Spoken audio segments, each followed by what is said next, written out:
ជុំរៀបសួរក៏ដូចជាសួស្តីពុកម៉ែបងប្អូនអរគ្នាថ្ងៃនេះវីដេអូរបស់ខ្ញុំចាញ់ទៀតហើយចាញ់គ្រប់ content គ្រប់សភាពការតែម្ដងចូលតាមដាន page ខ្ញុំមកឃើញគ្រប់ហ្មងសភាពការបែបមិនក៏មានដែរបងប្អូនបើមាន content ច្បាស់លាស់ទេហើយថ្ងៃនេះឡើយគឺខ្ញុំចង់បង្ហាញបងប្អូនឲ្យឃើញពីការវិចអន្សមជ្រូករបស់យាយអ្នកភូមិរបស់ខ្ញុំណាបងប្អូននំអន្សមជ្រូកគឺជានំរបស់ខ្មែរយើងហើយមានតាំងពីបរមបុរាណមកខ្មែរយើងក៏មានច្រើនប្រភេទទៀតប៉ុន្តែខ្ញុំថតនេះគឺថតតាមពេលដែលយាយគាត់កំពុងវិចអន្សមជ្រូកនឹងឯងរបស់ខ្មែរយើងមានរសជាតិឈ្ងុយឆ្ងាញ់និងមានភាពច្នៃប្រឌិតដូចតែបានឃើញនៅក្នុងវីដេអូនឹងអញ្ចឹងអន្សមជ្រូកខ្ចប់ដោយស្លឹកចេកនិងចងដោយខ្នួចនេះគឺធ្វើពីឫស្សីបងប្អូនហើយតាមខ្ញុំគិតទៅសម័យបច្ចុប្បន្ននេះក្មេងៗ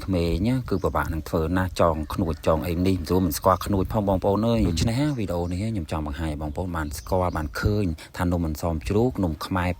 មានតាំងពីបរមបុរាណពីដូនពីតារបស់យើងតែម្ដងហើយបានឲ្យក្មេងៗចំនួនក្រោយបានឃើញថាស្នាដៃដូនតារបស់យើងគឺល្អត្រចះត្រចង់ណាស់ដូច្នេះក្នុងនាមជាកូនខ្មែរត្រូវចាំថាខ្មែរយើងអាចធ្វើបានដោយមិនចម្លងនរណាឡើយអរគុណសម្រាប់ការតាមដានវីដេអូមួយនេះ